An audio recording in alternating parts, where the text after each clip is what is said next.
చాలు, ఇంకొక్క మాట కూడా వద్దు.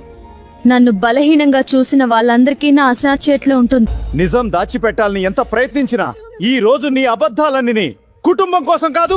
ఈ పోటీ ఇప్పుడు వంట గురించి కాదు, నిజం గెలుస్తుందా? నా అసంకల్పి కేಳಿದಾರೋ నేను ఈ రోజు నుండి భయపడతారు. ఆగండి అత్తయ్య, ఈ వంటకంతే, ఈ వంటకు జడ్జీల ముందులంది పరువు కంటే నిజము కొత్లేమంట.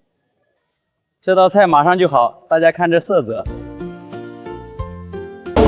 ఎంతకాలం మన కుటుంబాన్ని నమ్మకంతో కాపాడాను.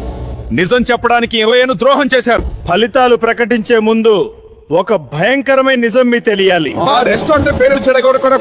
ఈ పోటీ విజేతను ప్రకటించే ముందు ఈ వేదిక కూతురు నిజం దాచిపెట్టి ఈ రోజు ఆగండి. ఈ వంటకం రుచి మాత్రమే కాదు, దీని వెనక దాచిన నిజం కూడా చాల్పడిన కుట్ర. ఈ ట్రోఫీ గెలవడం కంటే ఈ రోజు బయటపడిన నిజమే నా జీవం. నన్ను ఓడించనికి పెద్ద కార్తీక దీపం సీరియల్ చరిత్రలో ఈ రోజు ఎపిసోడ్ నిజంగా ఒక సంచలనం అనే చెప్పాలి. నిత్యం కక్షతో రగిలిపోయి శత్రువులు దీప మరియు జ్యోత్స్న ఒకే వేదికపై పక్కపక్కనే నిలబడే ట్రోఫీని సంయుక్తంగా ఎత్తుకోవడం అందరైనా నైవేద్యపరిచేంది. శివనారాయణ ప్రతిష్టను దెబ్బతీయాలని మాలిని మరియు దక్షిణామూర్తి మాస్టర్ ప్లాన్ వేసి రెస్టారెంట్ లోని మెయిన్ చెఫ్ ను కొనేస్తారు.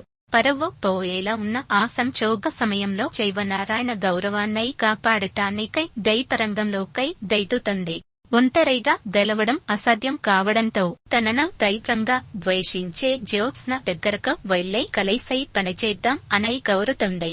శివనారాయణ నమ్మకాన్ని మళ్లీ సంపాదించుకోవాలనే తపనతో జ్యోత్స్న కూడా ఆలోచించకుండా వీకరిస్తుంది. కిచెన్ లో వంట పోటీ ప్రారంభం కాగానే అద్భుతమైన నైపుణ్యంతో దీప వంట చేయడం ప్రారంభిస్తుంది. సమయం ముగిసేసరికి